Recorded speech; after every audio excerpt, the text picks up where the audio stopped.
programs with them. Today, we are going to talk on artificial intelligence, as you all have a subject on artificial intelligence. Based on that, we are going to have a session, 5 days session, starting from today till Friday, on artificial intelligence. It will be very useful for you, as this is going to be uh, uh, actually a real-time information, hands-on for you about what is going on, what is trending in the market, as well as what are the real-time projects that are going in, so that you will be able to prepare accordingly when you go for placement and other things. Today, we are having a speaker, Mr. Vaibhav Raja. And before that, let me ask our HOD, request our HOD to give the welcome address to all Yes, at Object Automation. Thank you, sir. Yes, madam. Thank you, madam. Very good morning to everyone. Good morning, students, and good morning, our faculty members, resource persons. It is my immense pleasure to welcome you all to the workshop for skill development on artificial intelligence. Students, we are signed the MOU with the Object Automation Company. The resource persons from Object Automation Company, Mr. Vaibhav Raja and Mr. Vinay and Mr. Abhishek Sharma, Dr. Abhinandan, Mr. Madan Karthisen, and the coordinator and proprietor, I think Kamini Madam, Shanti Madam. I welcome you all to our workshop on skill development program. For the past 1 year, we have successfully conducting number of programs through Object Automation Company. This is one kind of workshop. Last semester, we are conducting one faculty industry immersion program. There are number of programs the Object Automation Company provide resource person to us. Even we have a plan to conduct international conference on 4th and 5th March through Object Automation Company. I am very happy to share here. I'm also convey my thanks and regards to our Object Automation Company. They are supporting for the successful running of our MOU. It is a live MOU. Really, I'm very happy to share here. Thanks the proprietor, and I congratulate convener Professor Syamala ma'am and coordinator Chandran sir, Subhanya ma'am and Kavita ma'am. This kind of programs will help the student to develop their skills. Normally, the Department of Computer Application, BCA, we have number of club activities, number of clubs we have, Skill Elevation Club and Code Enthuse Club, right? So even though we are continuously conducting program through our industry experts to develop their skills. So this program will help the student to develop their skills in artificial intelligence, especially. Normally, the concept artificial intelligence in the sense we make intelligent to the machines, but here I request our resource persons, Mr. Vaibhav and the team, they are create or make intelligence to the students. So the artificial intelligence really give a very great idea for the students to develop their projects, internship and other things. I hope everyone will benefit the workshop at the end of the day. Thank you everyone for the organizers and the resource persons.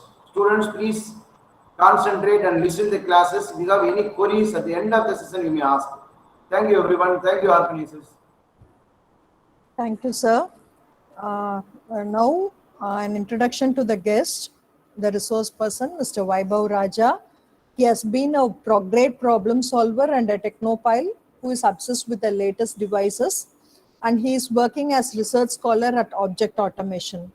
Vaibhav is very familiar with a variety of programming languages like Python, Java, C, JavaScript, HTML, and CSS, and have been always adding new skills to his repertoire.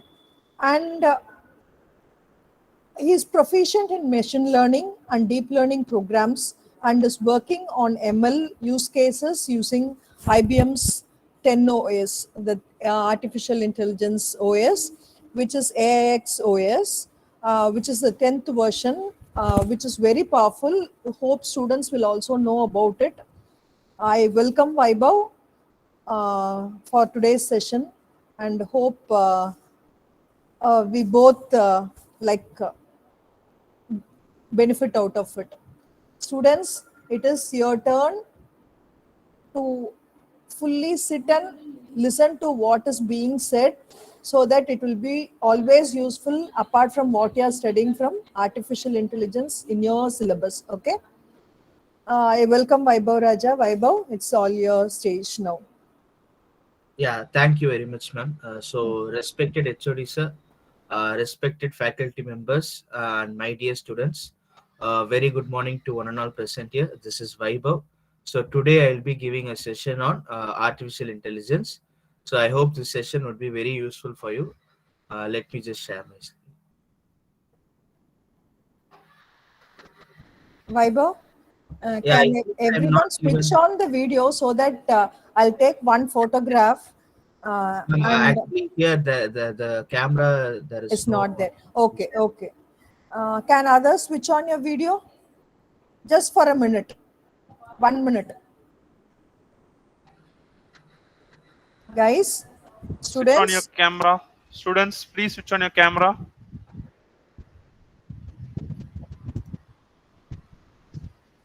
so I think,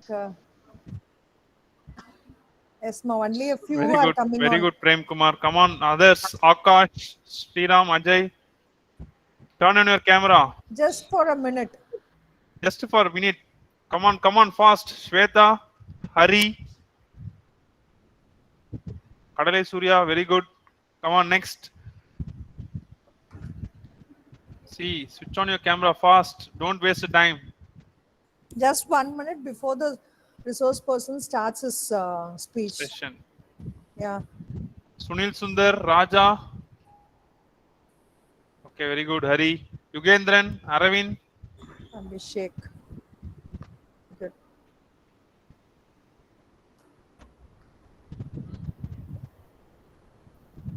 So I think all others are in.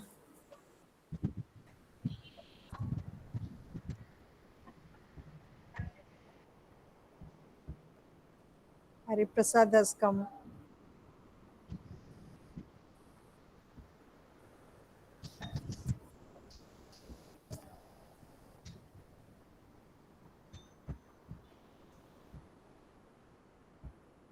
Okay, I'm taking the picture, and Ma'am, I Vaibhav, you can. took, ma'am. No issues. I take. Okay, okay. Vaibhav, you can start, Vaibhav. Yeah, yes, ma'am. Like before starting, Vinay, like, could you just give me this one, the permission to share the screen? Like, looks like I'm just getting a message stating you are not allowed to share the screen. நம்ம வினய் உள்ள இருக்காருமா? இருக்காங்க sir.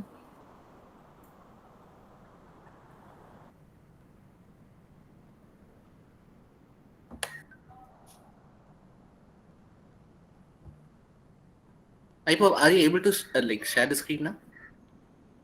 Like still not, Vinay. Like still it is showing you are not allowed to share your screen. I'm not getting any request. 1 minute. Yeah, okay.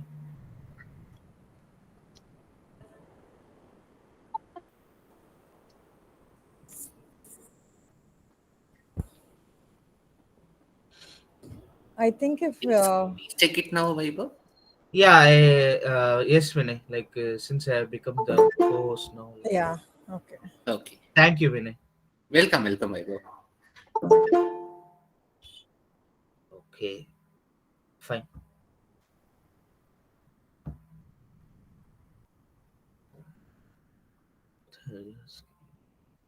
Okay.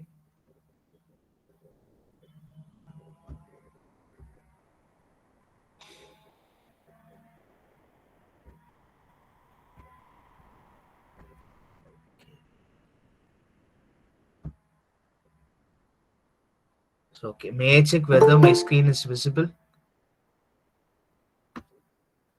Yes, sir. Visible, sir. Sir. Thank you very much, sir.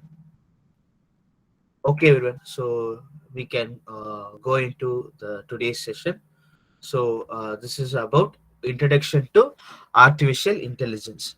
So before moving on to the session, like object automation uh, has been into existence for the last 2 decades, and we have been teaching on Python programming, data science, quantum computing, OpenStack development, BioPython, cyber security, deep learning, NLP, and also in cloud activities such as Microsoft Azure, and then Kubernetes, machine learning, and also Tableau. So these are some of the latest technologies that are covered under object automation. And then, like, moving on to today's topic, what is AI?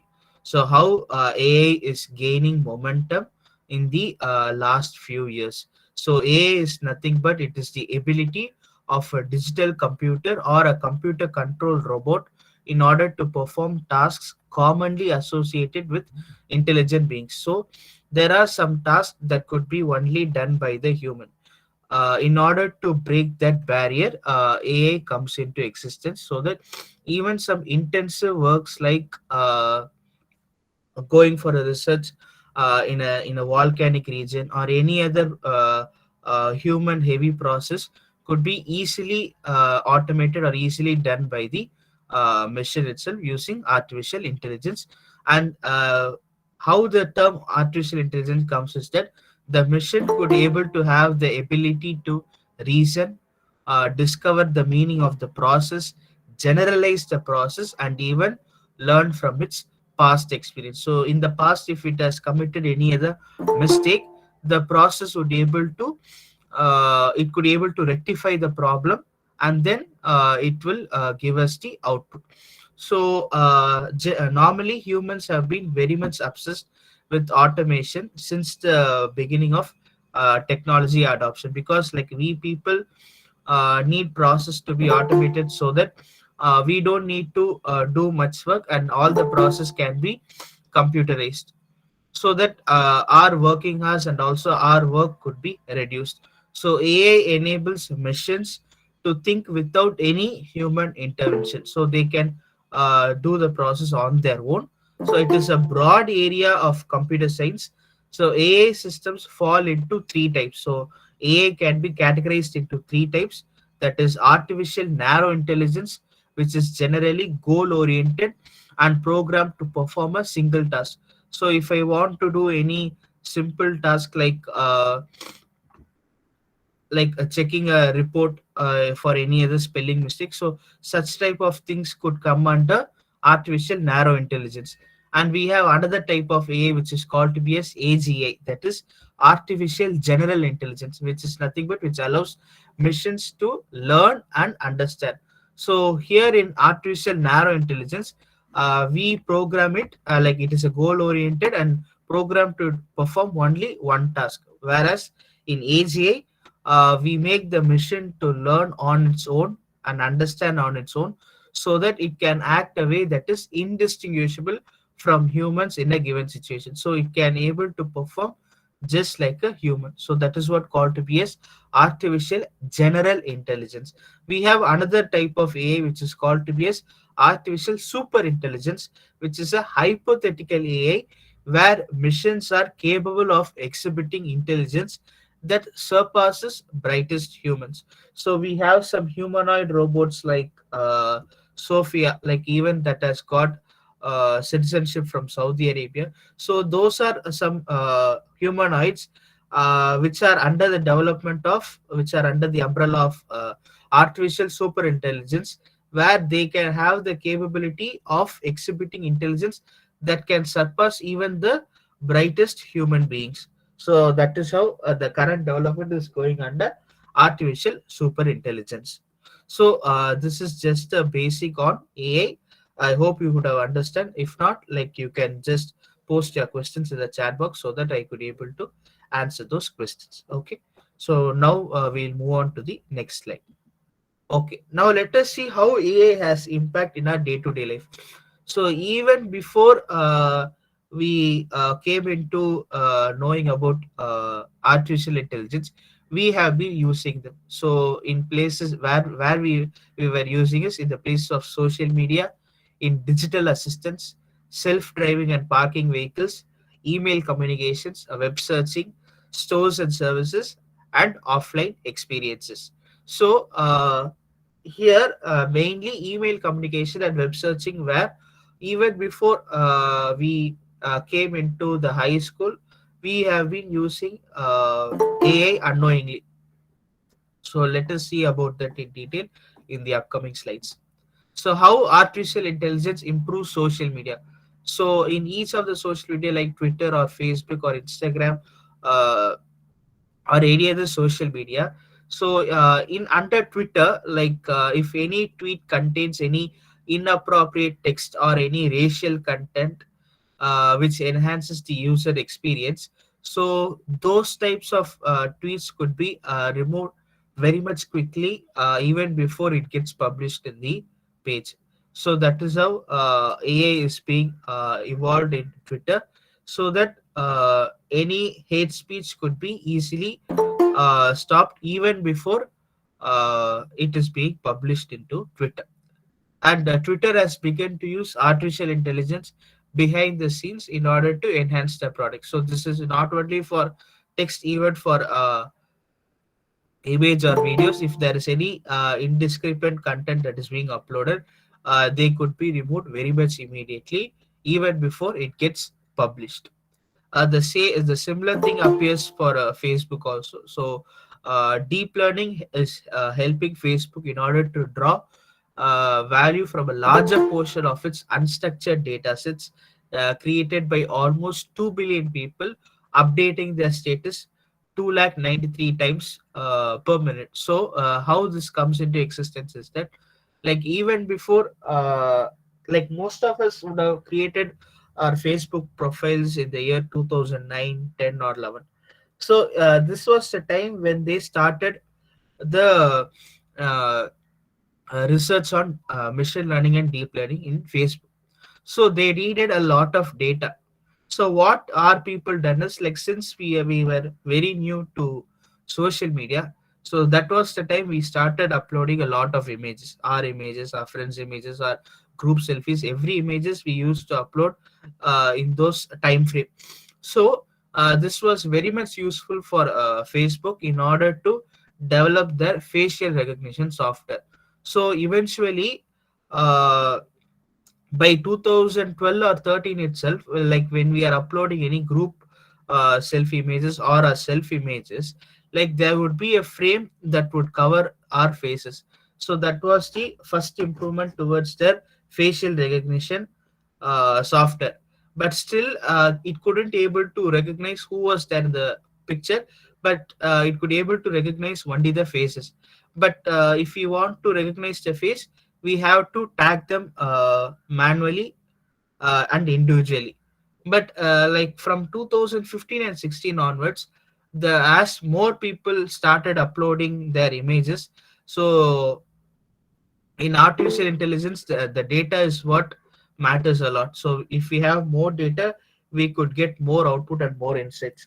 So uh, in the later part of 2015 and 16, if a person just uploads their image for cover photo or profile picture, the facial recognition software itself could identify the face and it tags automatically. So once before we publish it, so it gets tagged automatically. So how is it possible is by the facial recognition software that has been developed by Facebook.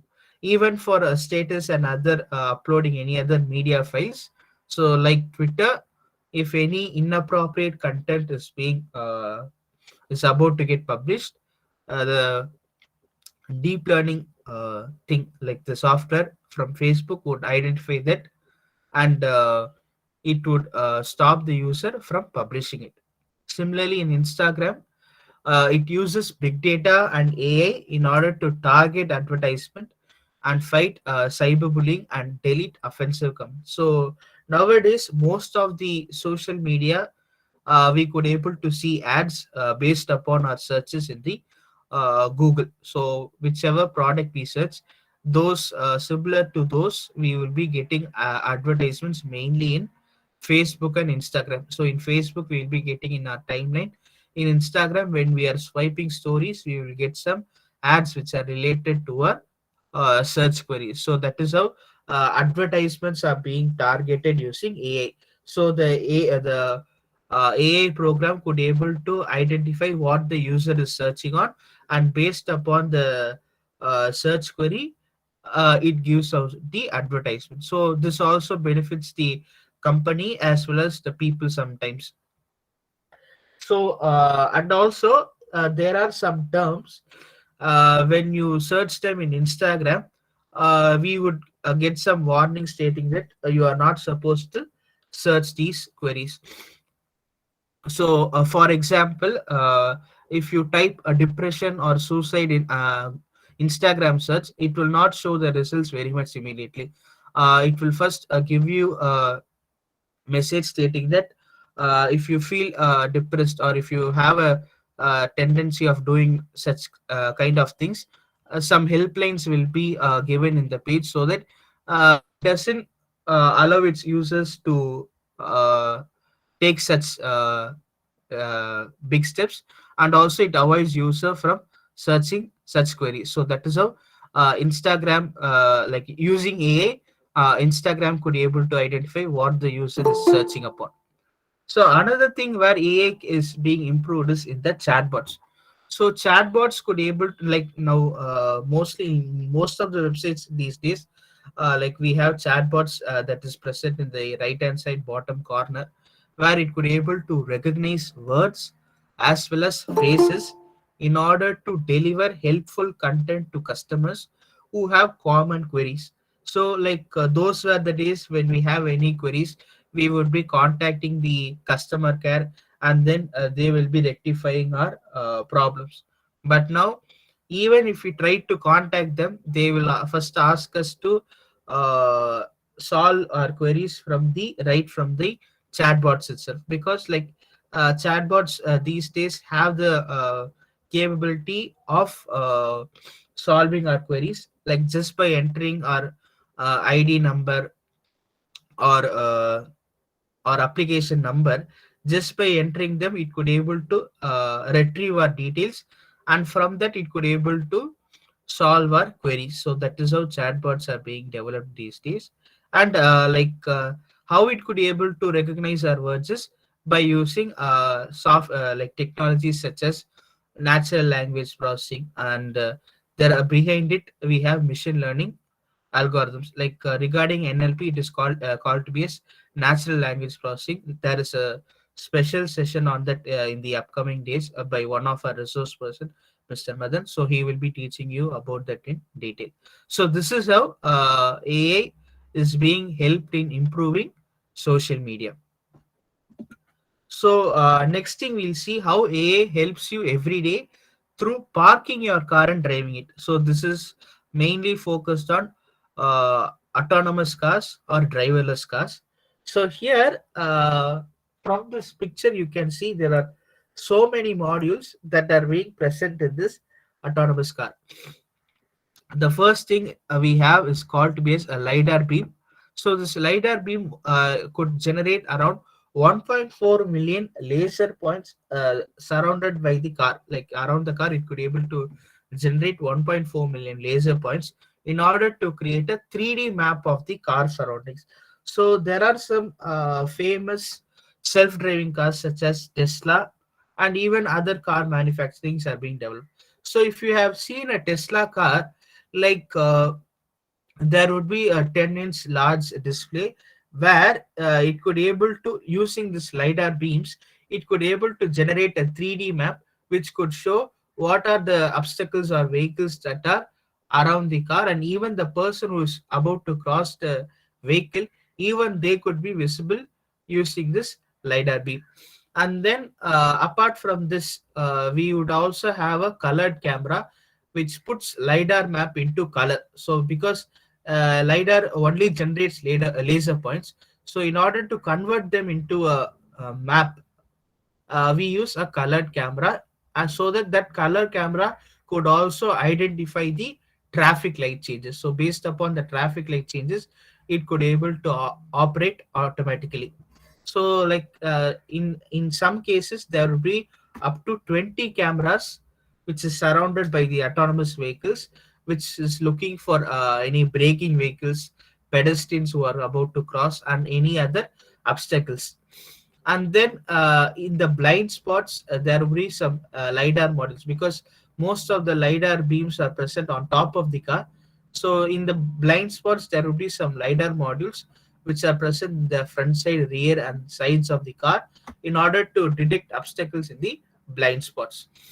And another thing is that, like, since it is being driven automatically, so there will be a GPS antenna on the roof rack of the car in order to position itself via the GPS. So since there are more electronics which are covered, which is all over covered on the car, so there would also be a cooling system which is present underneath the car, which makes sure that everything runs without getting overheated. So this is how an automated car works. But nowadays, like, these modules have become so smaller that not all the autonomous cars look like this, because this would have been developed somewhere around 2013 or 14. But cars these days doesn't contain all of these.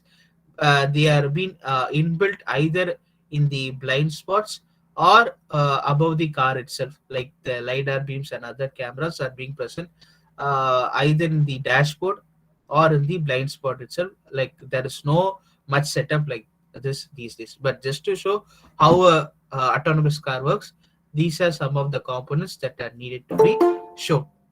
So these self-driving and parking cars use technologies such as deep learning, which is a subset of AI, in order to recognize the space around a vehicle. So that technology is what used to recognize the space around the vehicle. So what is present near the vehicle, all of that could be identified using deep learning. So, technology company Nvidia uses AI to give cars the power to see, think, and learn, so that they could able to navigate a nearly infinite range of possible driving scenarios. So, the technology company Nvidia, like, is now uh, so most of the softwares related to autonomous cars are being developed by Nvidia, so they give the power of automation to the cars. So currently, autonomous cars are being developed by Tesla, Toyota, Mercedes-Benz, Audi, and Volvo, and it will sure to revolutionize how people drive and enable vehicles to drive themselves. So autonomous cars are already into existence in North America. So in the next 5 to 10 years, we could able to see autonomous cars even in the Indian roads. So that is how AI helps in autonomous cars. So now we'll move on to the upcoming slide. That is how AI improves email communication. So this is such a simple task.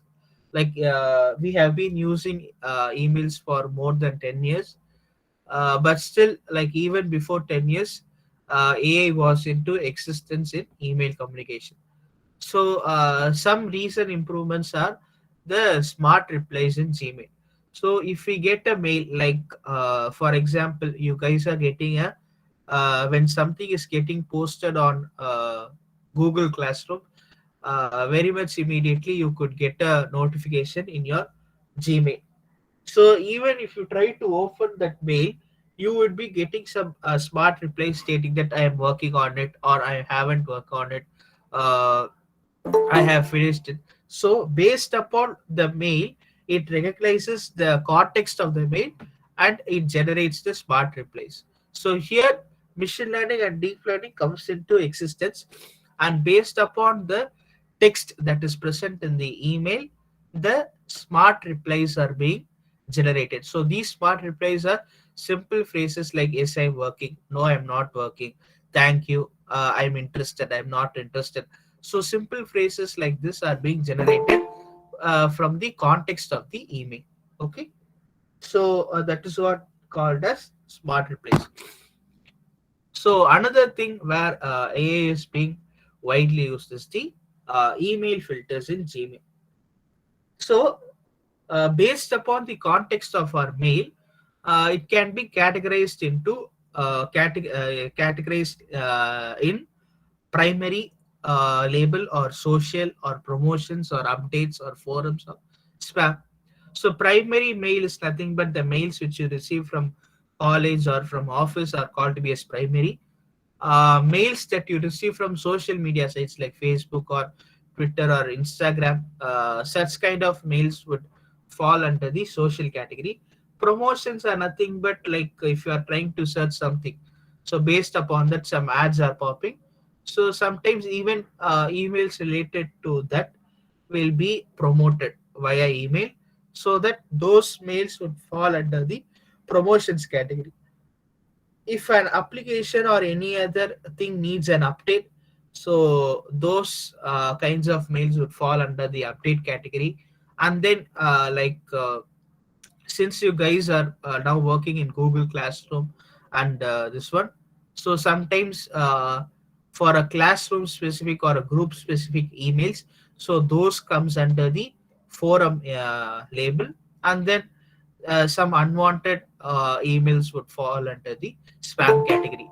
So here the this one, the machine learning algorithms and deep learning algorithms which are developed by Google could able to identify such spam emails very much easily. So just by looking into the terms, like the terms which are containing in the spam email, even before it reaches our inbox, it could fall into the spam inbox. So that those emails we could not able to, we don't need to open them or click unwantedly in the unwanted links in order to avoid problems. So those kinds of emails would fall into the spam category automatically. So that is how AI is being used in order to improve email communications. Okay. So now we'll move on to the upcoming slides. So let us see how AI helps with web searches. So one example is the Google predictive search. So when you begin typing a search term and Google makes recommendations for you to choose from, so that is how AI comes into the picture. So before a decade, that is in the 2009 or 2010 time frame, so when we are about to type, at that time itself we could able to get some recommendation based upon what we are typing. But if you could recall that incident, we have to enter at least one word or two words in order to get the proper recommendation, else it would show any recommendation that is unwanted from what we are about to search. But now, but in today, using some search algorithms, there are some search algorithms that are being used by Google. So with the updated search algorithm, even before we are trying to enter one particular word, we could able to get the recommendation like what we are about to search very much quickly, so that the person doesn't needs to spend time on searching the whole question or the whole query. Instead, they can just select from the drop down recommendation and then move on to the search result. So that is how the search algorithms are being developed. In 2009-10 frame also there was a search algorithm, so that could able to show recommendation, but it does not have the power of showing the exact recommendation, or it needed at least one or two terms to be entered completely in order to give the proper recommendation. But now, even if the person is about to enter 2 to 3 letters, it could able to show the proper recommendation. So that is how these search algorithms are being developed. So search algorithms like BERT, BERT, that is what currently being used by Google, which is a very strong search algorithm which analyzes up to 3 to 4 trillion web pages in a millisecond, and based upon that we are getting search recommendations. So that is how AI is being developed in Google predictive searches. So another like the same BERT algorithm, now what it does is once after we go into the search, So before that, we would be only getting the search results based upon what we have searched, and then we will go into the required web page. But now we will be getting a web page like this stating that which of the page is the best view, and the algorithm also tends us to search more queries like this. So here we would find a link present here. So this one, based upon a search query and based upon how users when searching this particular query, and based upon this query, like most of the times which page is being visited, all these are taken into consideration, and the best viewed page will be displayed first.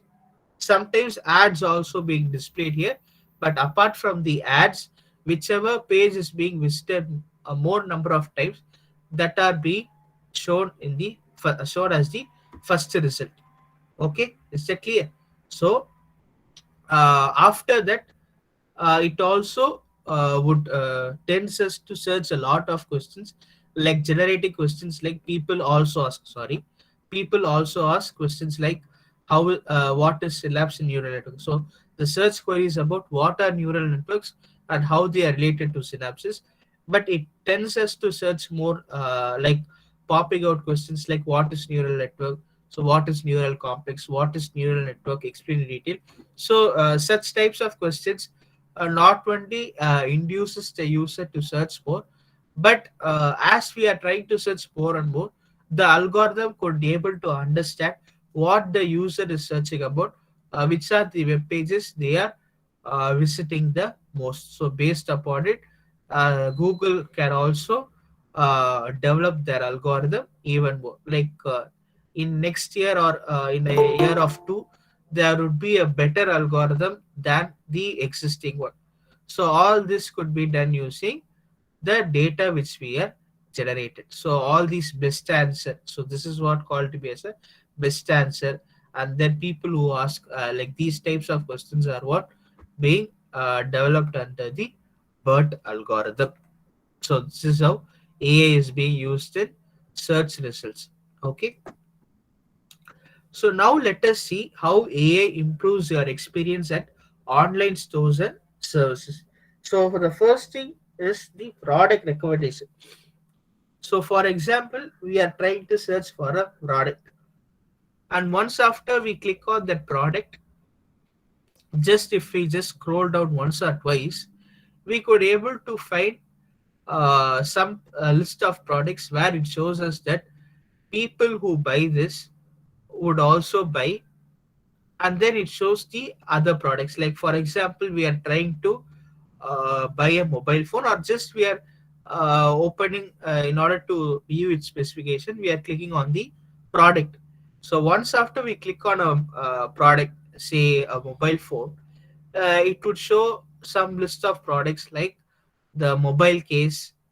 So there would be different types of cases, and also a mobile insurance. So these types of things would also be added into the cart even before the user recognizes it. Sometimes it would be added mandatorily, where this user has to decide whether they should buy that or not. But still, based upon the search results of all the users, like some billions of users all around the world, so the algorithms could be able to understand, okay, so when a person is trying to buy a mobile phone, they could also buy a mobile case for it. So it can be a hard case or a soft case, it could be anything. Or sometimes they are also buying SIM card from the this one from the e-commerce website itself. So based upon that, the search queries are being generated. So if you move down, it also displays other mobiles with the same specification, or sometimes with the better specification. So if it is a better specification, it tends the users to spend more. So as the user spends more, it is very much benefit for the e-commerce website. So if they are trying to search for a mobile phone, if they moved on like that is if before going on to the reviews page, there would be a list of products which is similar to our mobile phone.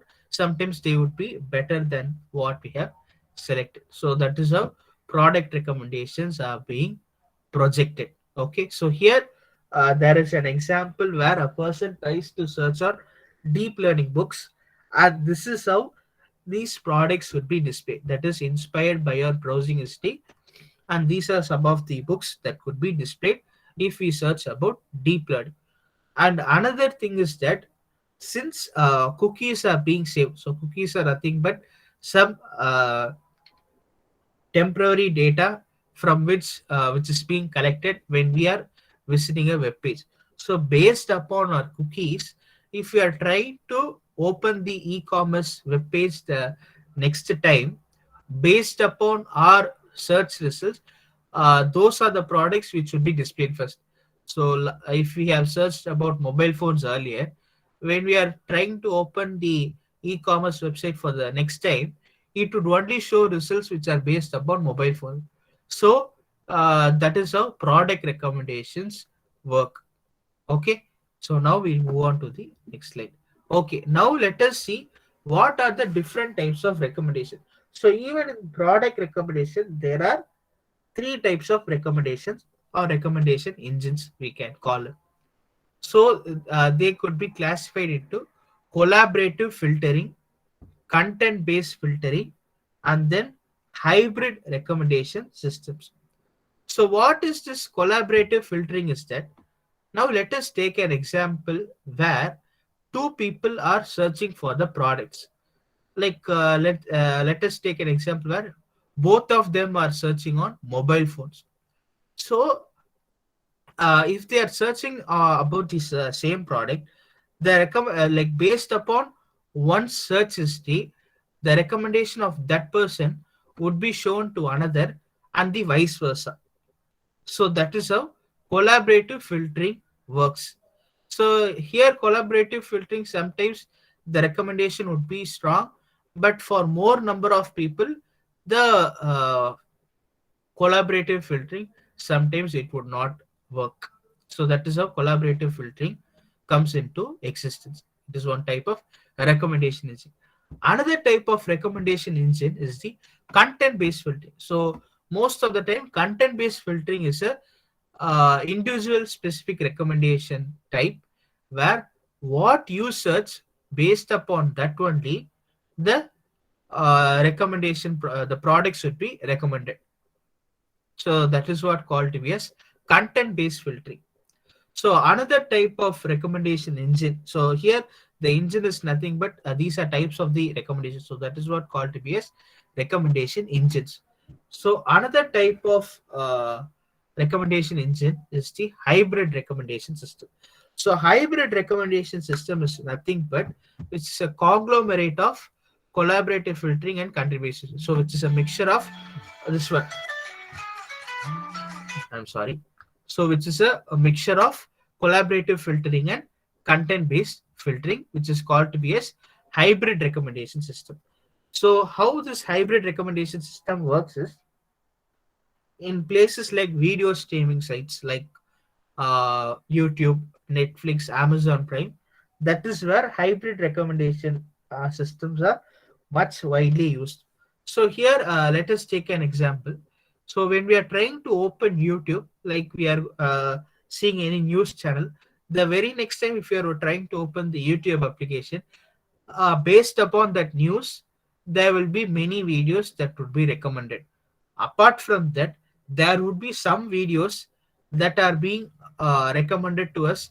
Those videos would have been uploaded some 8 to 10 years before, but that would be sitting into our this one in our homepage. So how is that possible? Is that is done using collaborative filtering. So first thing, the news content videos are done based on content based filtering, but some videos which are like we didn't search on them, but still those if they come into our home page, that is based upon the collaborative filtering. Some videos like based upon like they would have been uh, very recently got famous. So such type of videos could also would be sitting in our homepage. So here both content based filtering as well as collaborative filtering are employed. So which is what called to be as this hybrid recommendation systems. So these are the three types of recommendation engines that are being used in e-commerce websites and also in the video streaming uh, services. Okay, so now let us move on to another topic where automation is under existence and it is being evolved. So the where it is being evolved is in the employee life cycle. So what is the employee life cycle first of all? So from a job opportunity that is being posted or from a job opportunity until the person retires or getting transition to another company is what called to be as an employee life cycle. So here under employee life cycle, there are 6 stages where an employee passes upon. So the first stage is the attracting stage. So this attraction stage is where the employers or the recruitment services post their job services in any of the websites or in any other social media sites like LinkedIn or Indeed or Naukri, something like that. So first these job opportunities are being posted, and also once after they are being completed, the hiring process comes into existence. So from that the onboarding, like onboarding is how the employee joins the employee at the time of joining the company is what called to be as onboarding, and then develop like how the employee is being developed, and then how he's being engaged, and how their engagement is being recognized, and then how it is how they are being transitioned.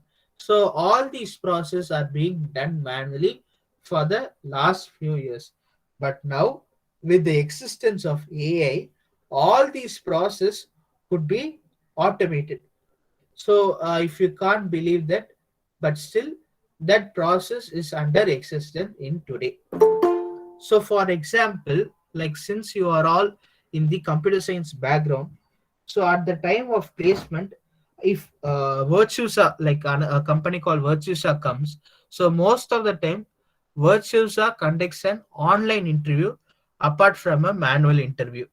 So, what kind of thing would an online interview will be there is a software which is developed called Talview, which is Talview.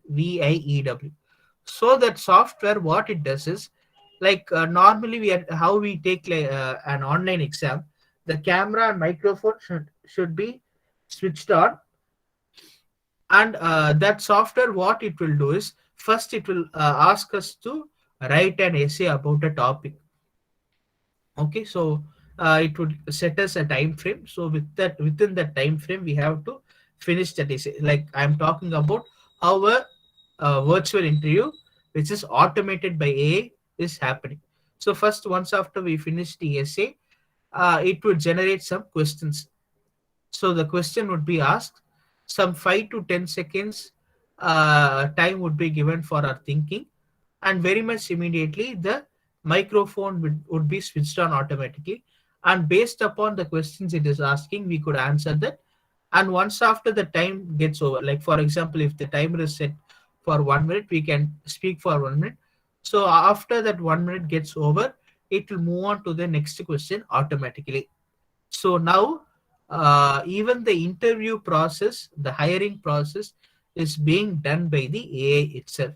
So here what happens is at the time there are thousands and like lakhs of applications for a job. If process like automation comes into existence, the AI itself would evaluate how the person has been performed, and in this process of evaluation also there should be like there won't be any human interference, where the whole evaluation process is completed by the AI itself, so that only at the time of retrieving the results there would be the human interference. Apart from that, the human interference of taking an interview or something like that, will not be there. So this reduces the uh, time and this one energy of the HR people. Okay, so once after the person is being recruited, so the onboarding process now, since every one of us are working from home or studying from home, so onboarding is done automatically, like it's done online, either by having a session or like giving us a credentials. So what those credentials would be used for is there would be a website developed. So from that website, like if we use that credentials, we could able to use the resources and tools from that website itself, like the agenda of the session, the website, all of that would be present in that particular website itself. So the onboarding process also done online now. And another thing is the development.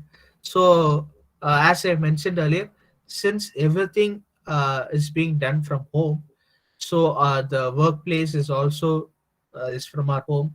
The virtual teams setting the goals and expectation, the managing the performance, workplace procedures, our self development, all is being done from the home itself, and that is also being done uh, by the AI software. Like it assigns the task, what the task is needed to be done.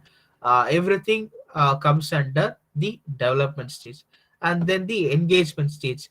So engagement stage is where the sources of information to keep employees informed, like if there are any meetings that needs to be happen, or any other scrum meetings or client meetings, everything would be sent to their emails automatically by the AI software itself.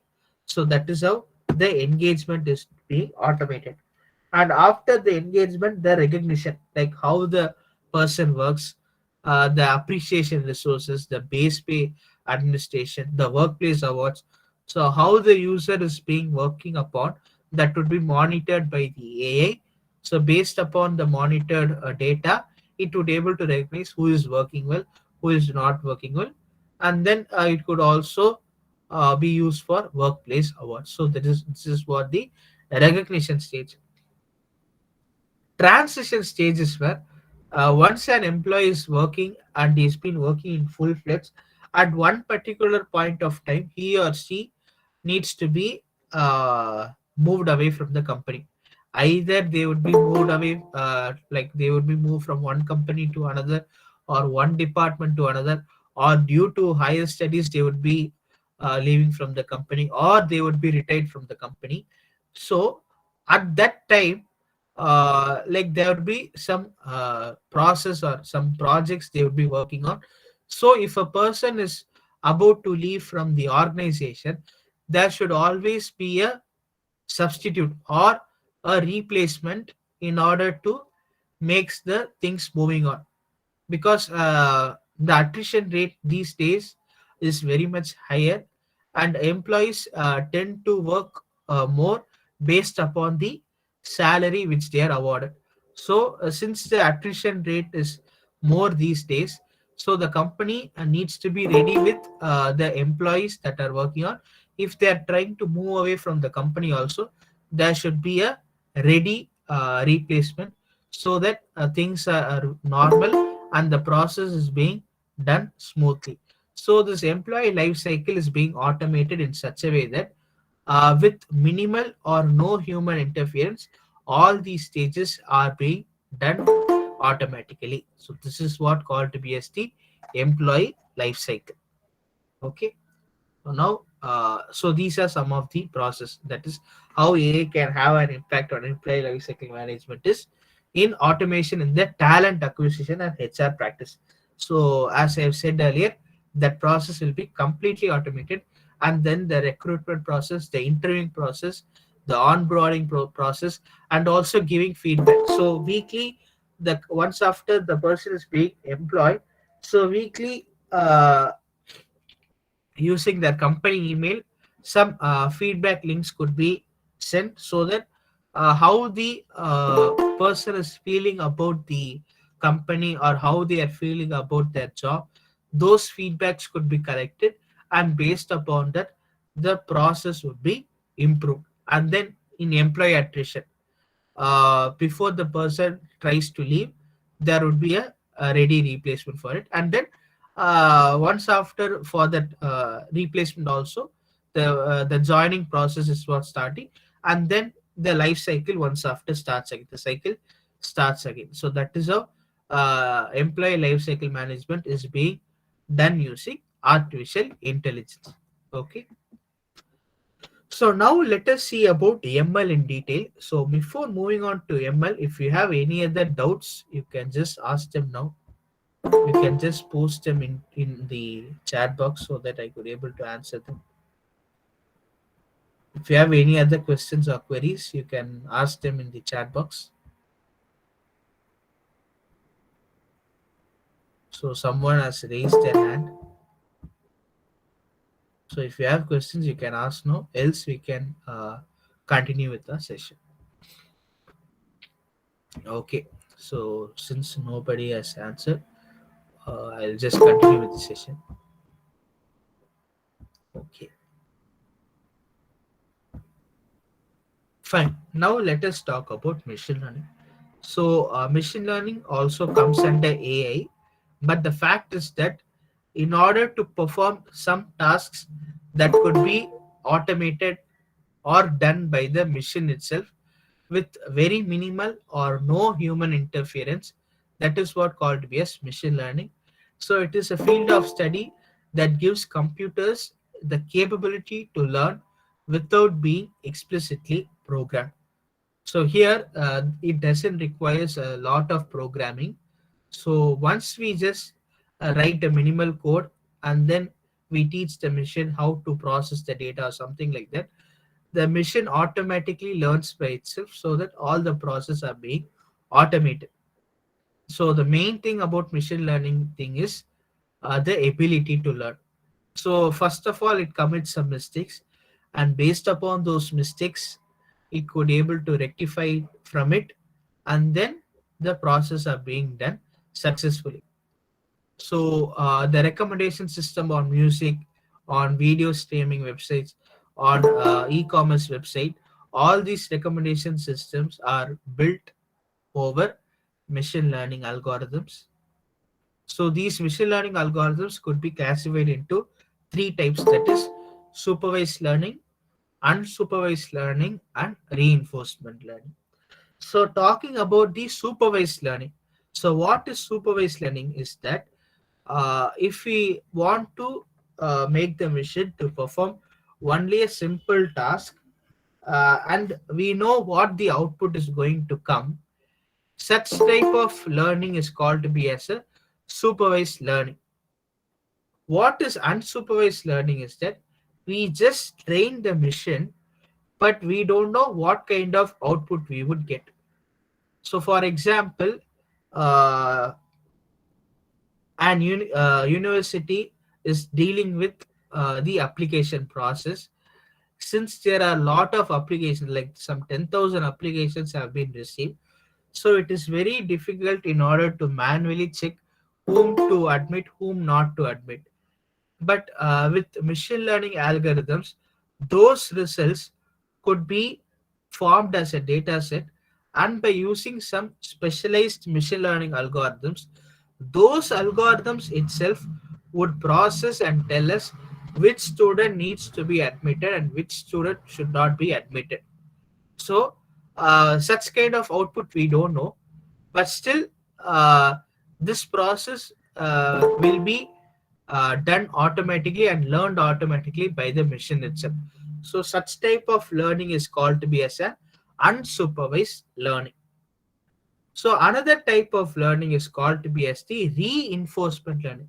So as the word says, if a mistake is being done, the very next time it is being rectified and the process goes smoothly. That is what called to be as the reinforcement learning. An example for that is the vacuum cleaner, the automated vacuum cleaner, which are round in shape and works automatically. So what this AI vacuum cleaner does is, so they once they are switched on, they will be moving automatically. Sometimes there is a chance that those vacuum cleaners get banged on some of the obstacles or objects. So the very next time if we try to switch them on, so it would recognize what are the obstacles that are into our cleaning place, so that when they are being approached very much near to such obstacles, it would avoid that path and it will move away from those objects. So first time it makes a mistake, second times it rectifies from that mistake. So such type of learning is called to be as the reinforcement learning. So these are the three types of machine learning algorithms that are into existence. So this is a clear picture about how machine learning works and what is machine learning. So here we have a clear picture of how machine learning, deep learning, and neural network are coming under the banner of AI. So under AI we have ML. So under ML we have DL. So under DL we have neural networks. So that is a artificial. The whole this is as a whole is what called to be as artificial intelligence. Let us now see about some of the applications of machine learning. The first thing is the image recognition or the facial recognition. So the automatic friend tagging suggestion in Facebook and our face unlock features. So how our face is being unlocked by the mobile phone. All of them are being done using the facial recognition or the image recognition algorithm. So now recently as a development, Apple has developed a algorithm where uh, even if the person is wearing a mask, their face could be recognized and then their iPhones would be unlocked. Before that, what the person needs to do is the person either has to bring their mask down so that the phone gets unlocked using face unlock feature or the facial recognition. But now with the mask on, without even getting removed, the algorithm could able to identify whether the person is the owner is using the phone, and based upon that the phone gets unlocked. So here the some of the algorithm like facial detection and recognition algorithms are being used and they are being developed so that we could able to get some advancements in the facial recognition technology. So another application of ML is the speech recognition. So that is searching by voice. So now we have Google Assistant, Apple Siri, Microsoft Cortana, Amazon Alexa. So these are some speech recognition softwares.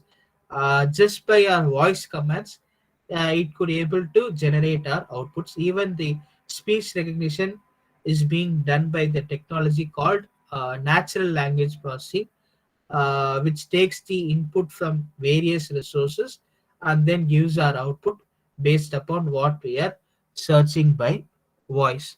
So if we are trying to give a command like switch on the camera or call this person or switch on the lights or fans, the Amazon Alexa or Google Assistant could able to recognize it, and based upon that an operation is being performed.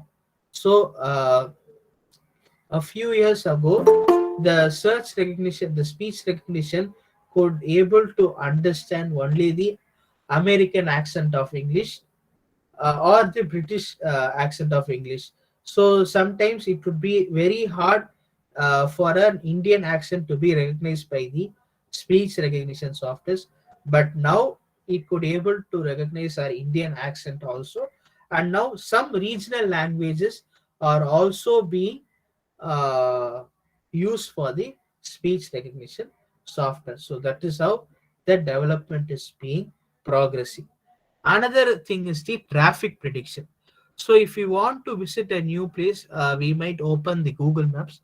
So in those Google Maps, it shows the shortest path and it avoids the path. It avoids the path where the traffic conditions are severe. So from the Google Maps itself, we could able to see sometimes the roads will be colored red. So why are those roads are colored red is because there are the places where there are traffic jams that are happening. So how it could able to see that is sometimes like all those phones, there might be GPS switched on. So if there are many mobile phones where the GPS is switched on and they are very much scattered with each other, so it could able to recognize that okay, there is like since these people are being present there for a lot of time, so that would be a traffic jam. So that is how it is being updated in the Google Maps. So that is how traffic prediction is being done using the machine learning algorithm.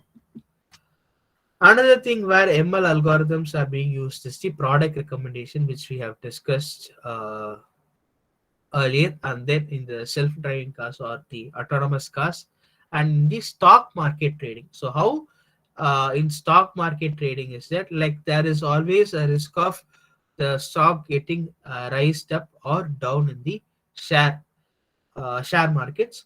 So for this machine learning's LSTM, or it is also called to be as long short-term memory neural network, is being used for the prediction of stock market trends. So in order to predict stock market trend, like we could able to gather some 10 years or 15 years of data. Okay, so from that 10 years or 15 years of data, we could able to train that data, and we can see how the share market could be performing, like whether the stocks would be going up or down based upon the data which is generated before. So here there is an algorithm which is a deep learning algorithm called LSTM, that is long short term neural memory neural network.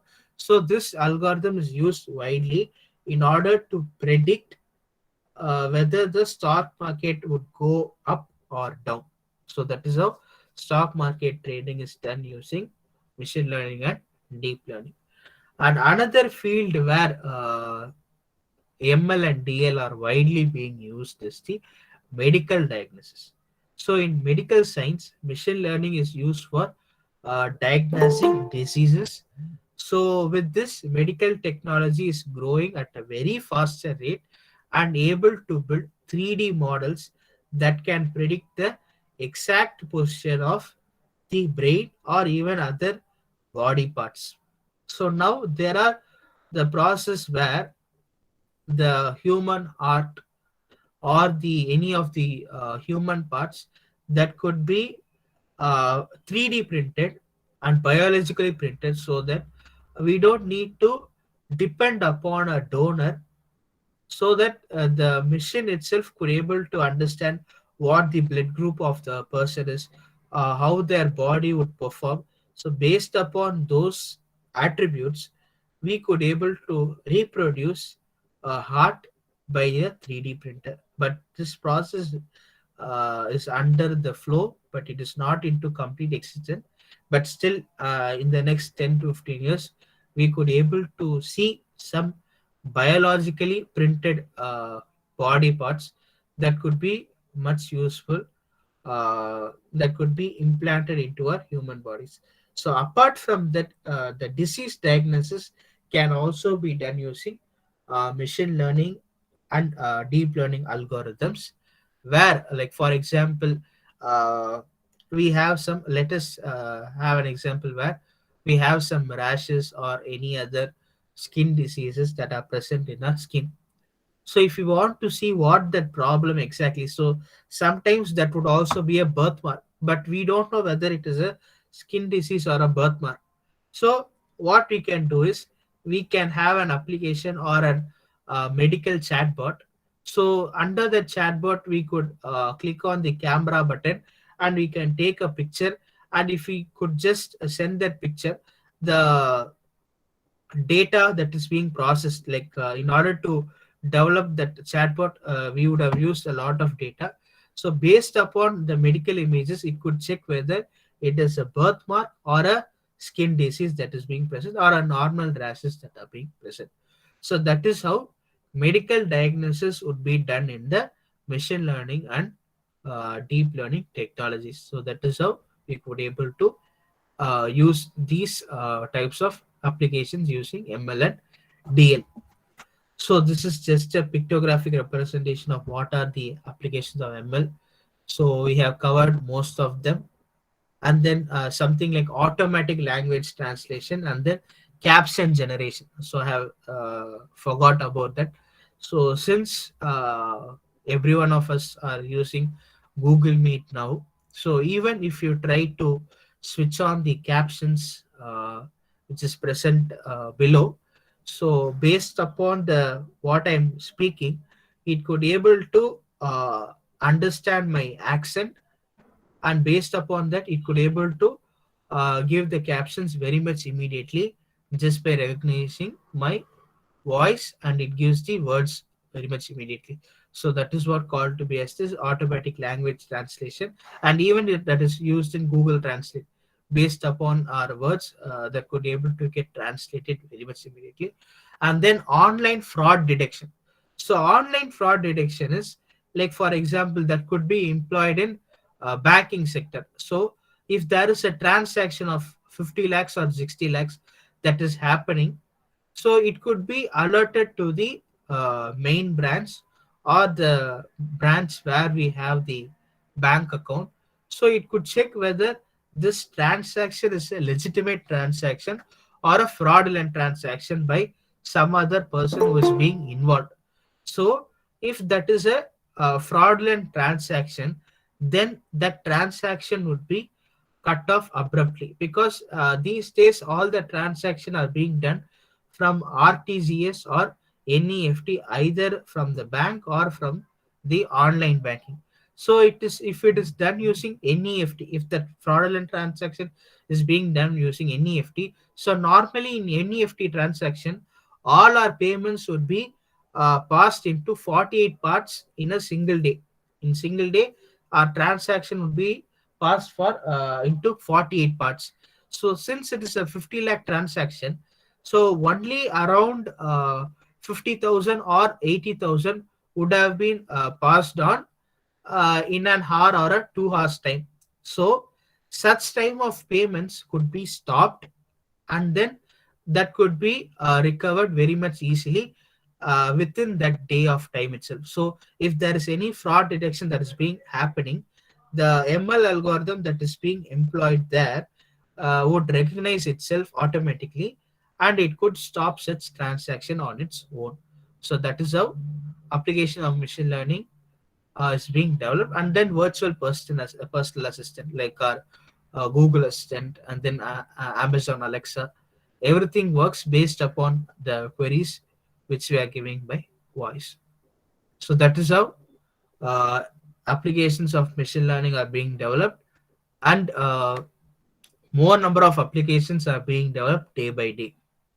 With the amount of data we have, the more data we have, the more MLDL applications are being come into existence.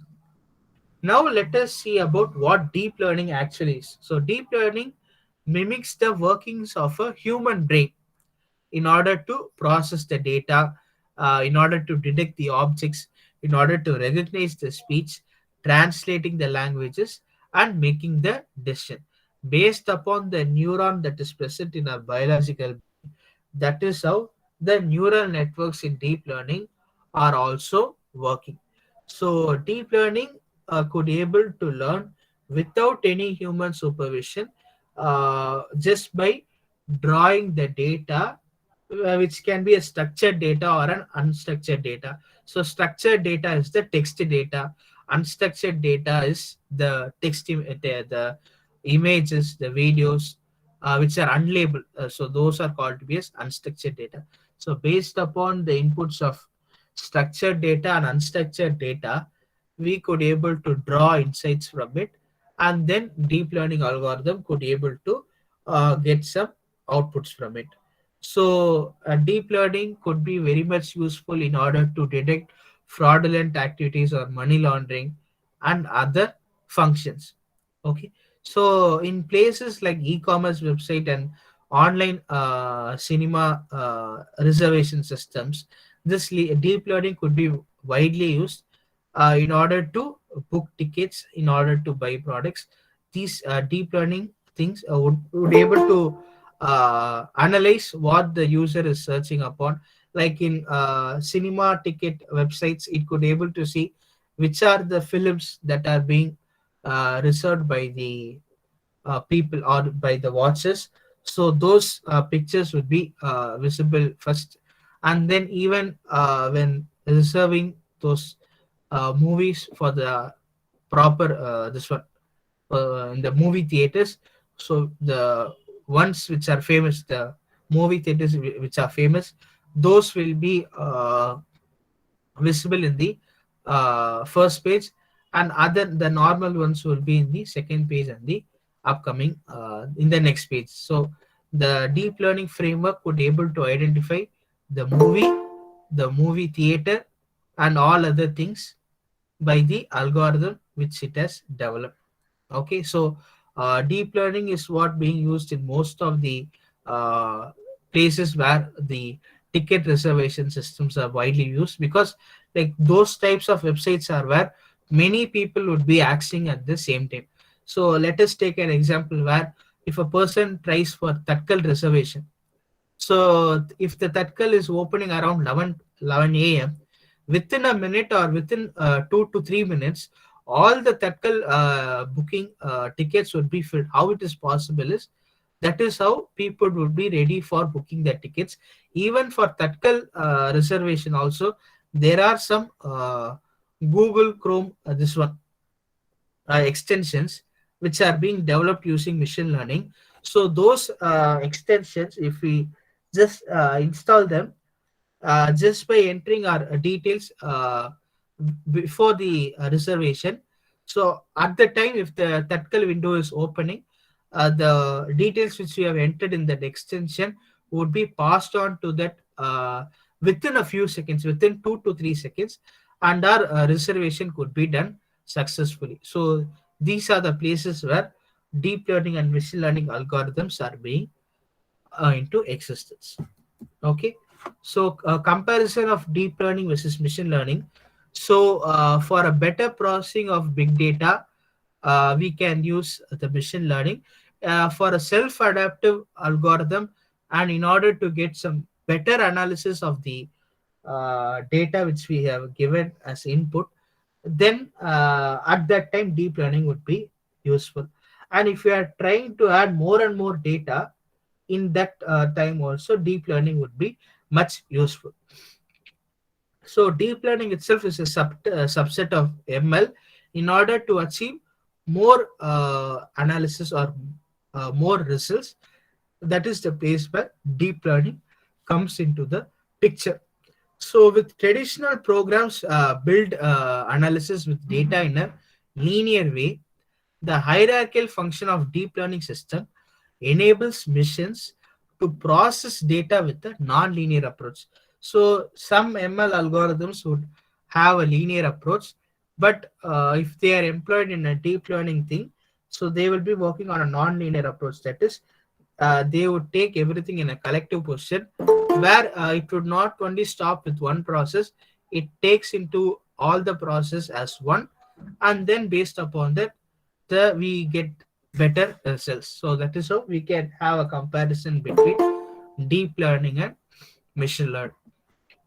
So with this, I conclude this session. But before that, uh, Object Automation is a partner of Open Power Foundation. So this Open Power Foundation is an direct alliance of IBM, and it is being used for the development of the power processor. So power processor is similar to what this one, the Intel processor and the ARM processor, which is a much more powerful processor when compared to the current players like Intel or ARM. So this consortium of OpenPower and IBM intends to build advanced server networking and storage, and also GPU accelerating technology, which is aimed at delivering more choice, control, and flexibility for the developers of next generation hyperscale and cloud data centers. So now we have been talking only about the basics of AI, but if we are into an industrial sector, okay, so when talking about an industrial sector, we will be using millions and millions of data. So in order to process millions of data, we need a powerful processor for it. So that processor could be developed by the IBM Open Power Consortium. So those processors are what called to be as the power processor. So the Open Power as well as object automation conducts a lot of webinars and seminars. So those videos would be uploaded in our YouTube channel. So if you just search Open Power AI Cloud Virtual University YouTube channel, so you could able to get some hundreds of videos of our webinars and seminars, which has some advanced topics, which would be very much useful for you, because since you guys are in the technology field now, you are studying on technology. So today's computer world is not only fixed upon C or Java or something like that. So we have to upskill ourselves, not only in other fields, even in the computer field. We have to get constantly upskill ourselves in order to be existent in this IT field. So in order to upskill ourselves, we need to learn more on AI, ML, DL, data science, and much more things. So some of the videos that you could find in our YouTube channel are these. You could just take a screenshot of it, or just by searching Open Power AI Cloud Virtual University in YouTube, you could able to get our YouTube channel. So that is how we upload our videos there. So there are some deep learning videos which are being the deep learning applications that are built using IBM Power Systems. So those sessions are also being uploaded in our YouTube channel. You can have a look on it. So in conclusion, AI makes our lives more efficient every day, as AI powers many programs and services that help us to do everyday things, such as connecting with friends, using an email program, or even using a ride share service. So ride share service like Ola, Uber, Rapido. So even booking those ride sharing things also, we use ML and DL algorithms. So if you have a reservation about the use of artificial intelligence, it may be comforting to you to know that most of us have been using AI on a daily basis for many years. So if we have a doubt like AI is a current technology, so AI is being evolved, but even before we know about AI, it has been into existence, and for the following years or for the last 2 decades, the impact of AI has been increased drastically. So with this, I conclude the session. And also, like as I have mentioned earlier, we have a lot of technologies that is being taught in object automation. So if you would like to contact us, just take a screenshot of this page, where you could find our address, our email ID and phone number. So we are ready to talk with you. We are ready to share our insights, so that you could just join in our organization as an intern or as a student. So your contribution would be much valued. So with this, I conclude the session. So if you have any other doubts, you can just post them in the chat box. So thank you.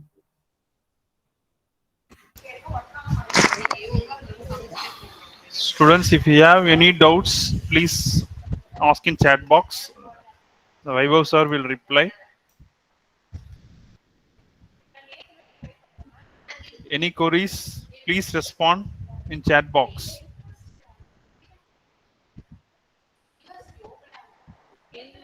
Students, please reply. If you are not having any queries, please reply no also in chat box. Type in no.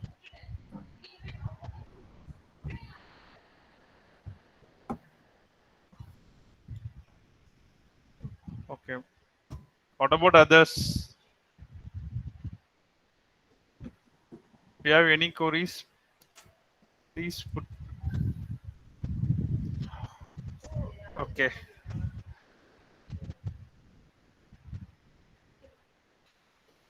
No queries. Okay. Vaibhav sir, Yes, sir. I think the students have any queries, sir. Okay. Yeah, okay, sir. So I will conclude a vote of thanks. Okay. Yeah, sure, sir. So, good morning to all the participants and chief guests. So, it is such an honor for me to get the opportunity to thank you all. On behalf of the BCA department, Saram IST Ramapuram campus, I extend a warm welcome to the participants in the gathering. Then I extend my gratitude to our chief guest, Vaibhav, research scholar, object automation, to take out the time to grace the event. And thank you for giving a wonderful workshop training for students, the basics of AI, and then training on the special day, sir. Thank you, Vaibhav. Yeah, And thank you very much, sir. it's okay. And special thanks to Dr. Agasthiar, HOD of BCA department, for providing the immense support to make the wonderful and successful for this workshop today. And then I must thank the organizing coordinator, Shamla ma'am, and PM Kavita ma'am, and Suganya ma'am, and myself for working out for the past few days to make this workshop successful. Once again, I congratulate all the participants for their active participants. Thank you, everyone, once again for making it a great success. I thank Object Automation entire team to conduct these workshops. Thank you once again. Thank you all. Thank you, Vaibhav sir. You Yeah, gave thank you a very much, sir. Thank you, overall everyone. for artificial intelligence basics, and then the students got some insight in the concepts. Thank you, sir. Thank you. Yeah, thanks again, sir. Thank you very Thank you. much, sir. Thank you. Thank you Thank you, for sir. calling. Thank you, Okay. sir. Thank you.